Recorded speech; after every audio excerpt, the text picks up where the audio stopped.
Bien, je crois que ces précisions étaient indispensables compte tenu de la nouveauté de ces modalités. Alors maintenant, j'ai demandé aux 4 candidats, donc aux 2 dames et 2 hommes, donc Daniel et Anne, et les 2 Laurent. Alors c'est vrai qu'ils me posent un peu problème à chaque fois, parce qu'ils s'appellent tous les 2 Laurent, donc je vais interroger l'un ou l'autre. Bon, ils arrivent à comprendre quand même, quand je les regarde, que c'est à eux que je pose la question. Donc, voilà, et ils vont se présenter. Donc, commençant, on vient par Daniel. Bonsoir mesdames, bonsoir mesdemoiselles, bonsoir messieurs. Tout d'abord, je voudrais vous remercier d'être aussi nombreux ce soir. Nous arrivons à la fin de cette campagne et ça fait vraiment chaud au cœur. Même si, évidemment, on ne sait évidemment pas ce qui se passe dans l'isoloir. Mais malgré tout, c'est un soutien qui nous fait très chaud au cœur. Donc je me présente, je m'appelle Daniel Goureau, j'ai 58 ans, je suis périgourdine d'adoption. En fait, j'ai épousé un périgourdin issu d'une vieille famille bugoise. En ce qui me concerne, j'ai reçu une formation universitaire, je suis spécialisée en finance et gestion des entreprises et j'ai exercé toute mon activité professionnelle dans la région parisienne, à Paris. Et il y a une vingtaine d'années, je suis montée dans le Nord pour travailler au sein d'unités de production appartenant à des groupes anglais et américains. Donc j'ai effectivement beaucoup travaillé pour des groupes américains qui demandent et qui sont réputés pour leur exigence en matière de rigueur et de discipline et de compétences. Et j'ai travaillé pour des secteurs d'activité très variés, puisqu'en fait j'ai rencontré mon mari chez, par exemple, Oran Xerox, qui était un groupe très connu à l'époque, qui l'est peut-être un petit peu moins aujourd'hui, mais qui distribuait des produits bureautiques et notamment les débuts d'informatique. J'ai travaillé aussi dans le secteur du bâtiment, la distribution de matériaux de construction, laine de verre, laine de roche, plaque de plâtre, plaque au plâtre en fait, puisque j'ai eu des clients comme Lafarge et comme Placo. Et ça, c'était pour un groupe anglais. Ensuite, j'ai travaillé un petit peu, j'ai fait un passage assez rapide dans le cosmétique et la vente directe. Donc ça, c'était effectivement un mode de distribution un peu particulier, qui existe encore, mais bon, qui ne s'est pas en fait diffusé de manière très large. Ensuite, bien là, j'ai eu besoin, comme j'étais toujours dans des sièges sociaux de groupes importants, au bout d'une quinzaine d'années, je me suis dit, j'aimerais bien me frotter un peu au terrain, parce qu'effectivement, là, je pense que la réalité de la vie, on l'apprend sur le terrain. Donc, c'est pour ça que j'ai migré dans le Nord, parce que les usines, évidemment, ne se trouvent pas dans Paris intramuros, hein, et il restait à l'époque, et même c'est peut-être encore pire aujourd'hui, plus beaucoup d'usines autour de Paris. Donc je suis partie dans le Nord et là j'ai travaillé principalement dans l'automobile et dans le ferroviaire. Donc j'ai passé un peu plus de 15 dernières années de ma vie dans l'automobile. Alors là aussi c'est un secteur d'activité, je tiens à le préciser, qui est très exigeant, non seulement en temps mais aussi en rapidité, en précision, en exigence aussi de rigueur. Et comme vous le savez, l'automobile, il n'y a pas de stock. Ce sont des méthodes de travail qui sont en fait largement inspirées des Japonais et de l'usine Toyota. Donc on travaille beaucoup avec les 5S. Donc ça veut dire effectivement dans tous les services, et y compris les services financiers auxquels j'appartenais et les services financiers donc, que je dirigeais. Ensuite, eh bien, il y a donc pas si longtemps que ça, j'ai eu envie d'un petit peu d'autre chose, peut-être parce que j'avais l'impression d'avoir peut-être fait le tour. En fait, je suis quelqu'un qui est très, je pense être très curieuse d'esprit et je m'intéresse à beaucoup de choses. Donc je me suis dit, comme mon mari, lui, avait arrêté sa carrière professionnelle un peu avant moi, eh bien, je me suis dit, et qu'il vivait aux 3/4 dans le Périgord, je dis, je vais aller le rejoindre quand même. Et puis le Périgord, de plus, pendant plus de 30 ans, j'ai toujours été accueillie dans la famille de mon mari. Et donc j'ai appris à le connaître. Alors au début en tant que touriste, bien sûr. Mais ensuite, ayant la chance d'être reçue dans une famille périgourdine, j'ai pu apprécier ce Périgord peut-être d'une façon plus approfondie qu'un touriste, même si le touriste revient fréquemment dans la région. Et c'est ainsi que donc depuis 1 an maintenant, j'habite à temps complet au Bug. Donc, comme vous le voyez, je suis issue de la société civile. Je n'ai effectivement pas d'expérience en vie publique. Je suis issue du secteur socio-professionnel. Et malgré tout, lorsque je suis arrivée au BUG, j'ai tout de suite été intéressée, mais ça, c'est vrai que ça me trottait peut-être depuis quelques années, l'influence de ma famille, du côté de mon mari sans doute. Je commençais à m'intéresser à la vie publique. Mais cet intérêt ne s'est jamais fait, mais alors jamais, dans le cadre de rattachement à un parti. Parce que personnellement, mon caractère, je n'aime pas être cataloguée. Je pense qu'il ne faut pas, parce qu'on vit d'une certaine façon, cataloguer les gens, dire qu'ils sont de gauche, dire qu'ils sont de droite. Ça, c'est quelque chose que je ne supporte pas. Les clivages et les sectarismes de ce genre-là ne m'intéressent pas. Donc, fort de cet esprit, l'année dernière, je me suis présentée, et je vois quelques colistiers dans la salle, et avec Laurent Corbel, sur une liste indépendante au BUG. Et donc, ça a été une aventure humaine, tout d'abord, je tiens à le préciser, même si le résultat n'a pas été à la hauteur de nos espérances. Mais je crois que quand on se lance dans la vie publique, eh bien, il faut savoir perdre, parce qu'un jour, on sait qu'on gagnera. Voilà, donc ça c'était l'année dernière, donc au niveau de la commune. Cette année, me voilà au niveau des élections départementales. Alors personnellement, le département me paraît être encore une gouvernance de proximité, car pour moi ce qui est très important, c'est rentrer dans la vie publique, certes, mais évidemment pour être au service des habitants, et non pas à son propre service, et non pas pour servir ses propres intérêts. Donc c'est la raison pour laquelle aujourd'hui je me retrouve aux côtés de Laurent Mathieu et avec Anne Roger et Laurent Corbel, car j'ai eu l'occasion de bien juger avec qui j'allais partir, et je suis très fière d'être sur cette liste, car en ce qui concerne Laurent Mathieu, il a fait la preuve qu'il était capable de travailler avec tout le monde, que ce soit des personnes de droite, de gauche, peu importe, mais quand il y a des dossiers à traiter, il sait discuter, écouter, dialoguer et ensuite aboutir et traiter les dossiers. Et ça, pour moi, c'est quelque chose que je connaissais dans ma vie professionnelle et que je retrouve à son côté, et ce qui prouve qu'au niveau de la vie publique, on peut travailler autrement qu'à travers des clivages et des discussions politiciennes qui n'amènent à rien, qui bloquent les décisions et qui finalement ne rendent absolument pas service aux habitants.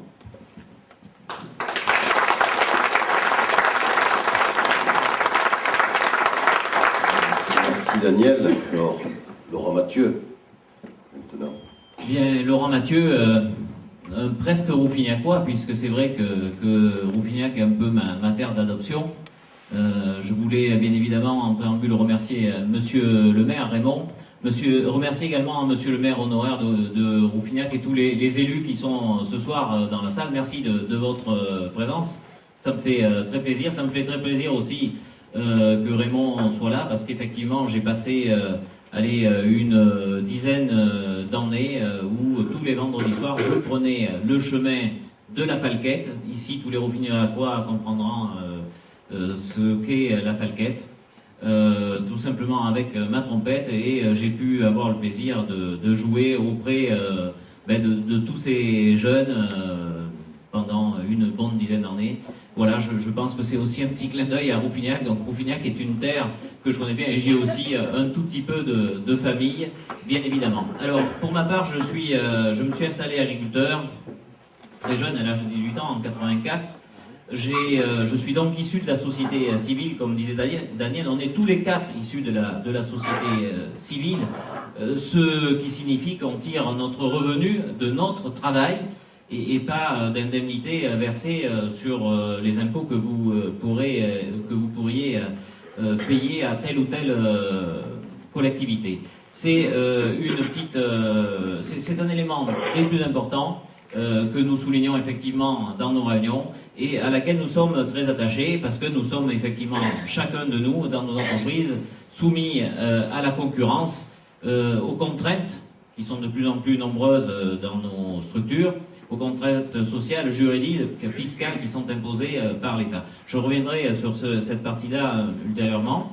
Donc installé sur l'exploitation familiale avec mes parents et mon épouse, qui nous a rejoints en 97, j'ai pu en 1994, créé un groupement d'employeurs avec un salarié qui n'est pas là ce soir, mais qui était là à la réunion des ESI d'ailleurs, je l'ai signalé ce soir-là. Là aussi, ça me faisait particulièrement plaisir. Ce groupement d'employeurs a grandi pour arriver jusqu'à 120 personnes en 2008. Et comme vous l'avez tous compris, comme l'agriculture se porte très bien en ce moment, que la filière tabacole se porte très bien en ce moment, bien, nous avons eu besoin de beaucoup moins de salariés. Et donc, effectivement, nous avons été amenés à licencier du personnel, quoique très peu jusqu'à présent. Mais tout ceci, je vais y revenir, puisque j'ai vu que certains de mes concurrents faisaient l'apologie un peu de ma carrière professionnelle et s'en servaient pour, je dirais, me déstabiliser un tout petit peu, ce qui ne me touche pas vraiment. C'est juste un problème de compréhension. J'ai en tout cas eu le plaisir de signer beaucoup de contrats de travail à beaucoup de personnes dans ma carrière professionnelle. Je continue à en signer encore et j'en suis très heureux et très content, parce que si on veut vivre dans notre pays, c'est effectivement du travail que l'on vit, et si on veut fixer des jeunes ici sur nos territoires, c'est effectivement en leur fournissant du travail.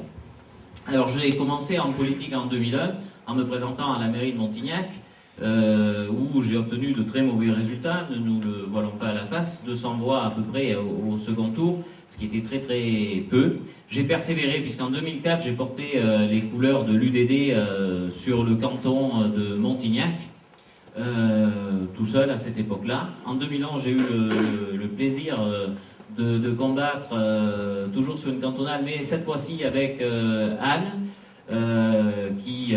avec laquelle nous avons fait une très bonne campagne face à un candidat sortant, avec toutes les contraintes que l'on connaissait à cette époque-là, et nous l'avons quand même amené, ça a été le seul en Dordogne, nous l'avons amené à un second tour, puisque tous les autres ont été élus au premier tour, ce qui veut dire que nous avions déjà obtenu de très bons résultats, et de mémoire au premier tour nous faisions 1580 voix. Vous voyez que on avait un potentiel certain. J'ai été élu en 2008 à la mairie de Montignac avec une équipe de 23 personnes sans opposition, réélu en 2014 avec des modes de scrutin qui ont changé et qui ont fait que malgré les mauvais résultats d'opposition, j'ai 5 membres qui siègent, avec lesquels écoutez, les choses se passent. De temps en temps, ils ont d'ailleurs un peu de mal à comprendre les budgets et les chiffres, mais avec un peu de pédagogie, on arrive à leur expliquer. En tout cas, c'est avec un très grand plaisir que j'anime un peu cette commune, avec une équipe qui est parfaitement engagée à mes côtés, qui est là d'ailleurs ce soir aussi pour me soutenir, et je les remercie vivement. Je sais qu'ils font de gros efforts en ce moment parce que je suis moins présent à la mairie, que vous avez remarqué qu'à Montignac il y a plein de travaux en ce moment, et ils font donc beaucoup plus d'efforts que d'habitude pour me permettre de mener à bien cette campagne. Je vais, tant que j'ai le micro et dans la présentation, finir très simplement sur le groupement d'employeurs, puisque j'ai lu sur les réseaux sociaux que cette entreprise était en grande difficulté et que c'était moi qui l'avais menée. L'entreprise est en grande difficulté, comme beaucoup en France. Ce n'est pas sans doute la faute à Laurent Mathieu si au quotidien on a des milliers de chômeurs en plus. Ce n'est heureusement pas la faute à Laurent Mathieu si notre économie va mal. Il y a d'autres responsabilités qui sont à un autre niveau. En tout cas, en ce qui concerne mon entreprise et les chiffres qui ont été versés sur la toile, il s'avère qu'ils sont justes. C'est juste l'interprétation de ces chiffres-là qui est complètement erronée. On lit sur un bilan. Un bilan, c'est une photographie d'une entreprise à un moment T, en l'occurrence là, le 31 décembre d'une année. Le 31 décembre d'une année, on a d'un côté au bilan l'actif, tout ce que possède l'entreprise, les bâtiments, les terrains, le matériel, les stocks, l'argent qu'on a sur le compte bancaire, également les créances que nous doivent nos clients, parce que malheureusement, quand on prend une photographie, il y a toujours des factures qui ont été envoyées la veille ou l'avant-veille et qui ne sont encore pas arrivées. Et de l'autre côté, au passif, on a effectivement les capitaux propres et les dettes. Et donc, il a été pointé de colossales dettes, 380 000 euros de dettes fiscales, 150 000 euros de dettes sociales. Rassurez-vous, tous mes salariés ont bien leur rémunération à la fin de leur mois, ils touchent bien leur salaire. Simplement, il faut dire que le 31 décembre, les salaires ne sont pas encore faits, puisqu'on les fait le 5 du mois d'après, et que cette somme-là est considérée comme une dette sociale et qui leur est rémunérée, bien sûr, quelques jours après. Voilà un peu l'explication que j'avais à donner. La dette sociale, nous avons un régime TVA qui est très favorable, le régime agricole, qui fait que la TVA, on s'acquitte une fois par an, le 5 mai de chaque année, l'année d'après. Donc on a 1 an et demi de TVA sur notre bilan et 380 000 €, ce qui n'a rien d'extraordinaire. Je crois que les dysfonctionnements, les personnes qui ont voulu les pointer, ils ne sont pas du tout à ce niveau-là, ils sont à un autre niveau, ils sont dans l'activité tabacole qui s'est complètement effondrée dans notre région, ils sont dans les mauvais résultats que les entreprises ont et de ce fait ne prennent plus donc de salariés en intérim. Voilà, je crois, la réalité des choses. Et s'il fallait donner des chiffres, j'en donnerai quelques-uns très rapidement. La Chambre d'agriculture, qui est un organisme public, a perdu 500 000 € cette année. Rassurez-vous, au GER, on n'en est pas encore là. Voilà pour ma présentation qui a été un peu longue, mais je tenais à ce que les choses soient dites et soient sues et que vous ayez surtout la bonne information.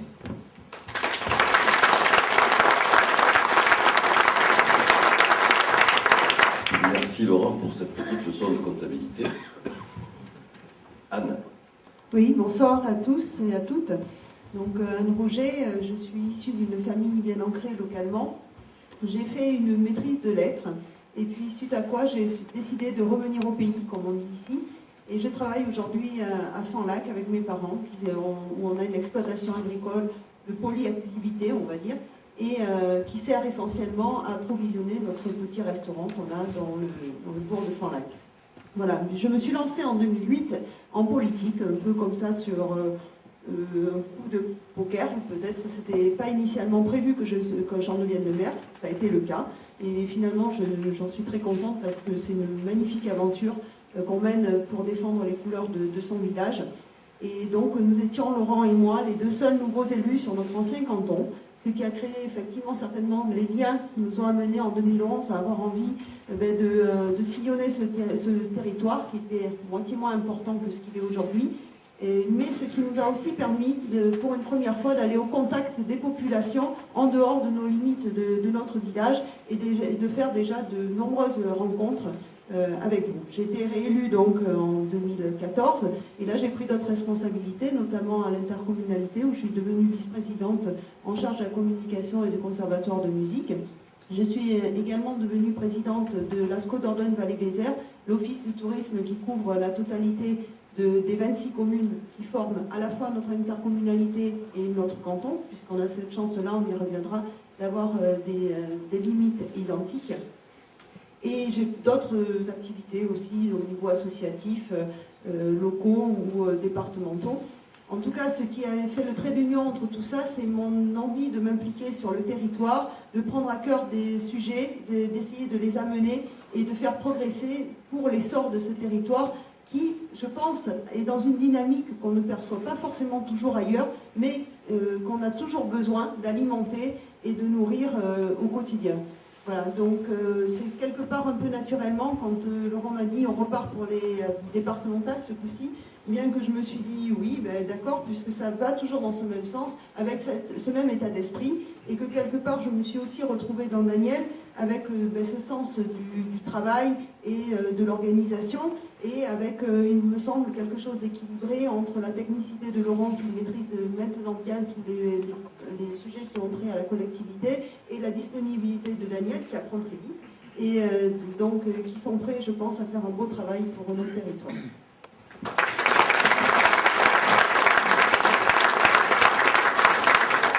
Dernier, Laurent Corbel. Bonsoir à tous et à toutes.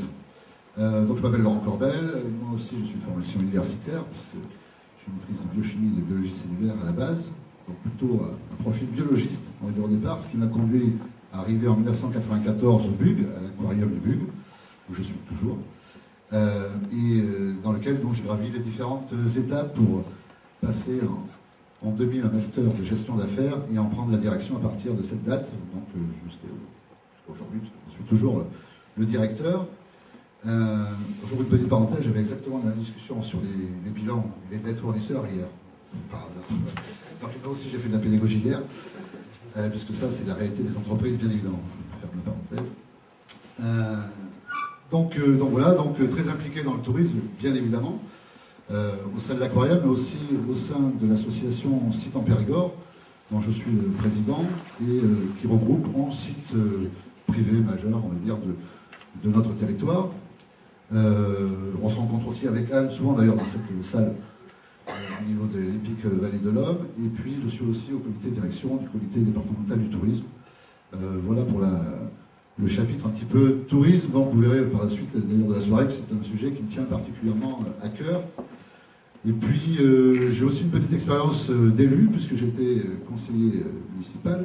Et puis ensuite on s'est retrouvé avec Daniel pour essayer de faire notre chemin ensemble pour exactement la même raison, c'est que mon expérience de conseiller municipal n'avait pas été à la hauteur de ce que j'attendais.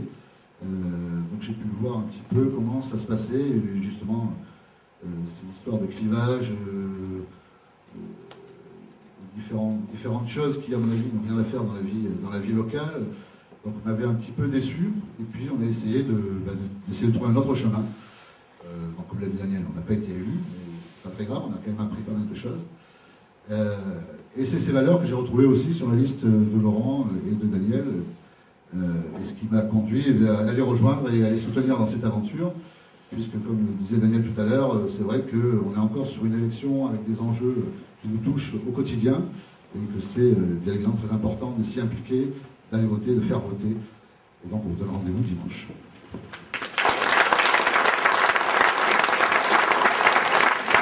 Laurent, alors en synthèse de vos présentations, moi ce que je retiens, c'est l'homogénéité de votre équipe, tous investis dans la vie professionnelle et avec une forte volonté de vouloir agir au niveau des collectivités territoriales.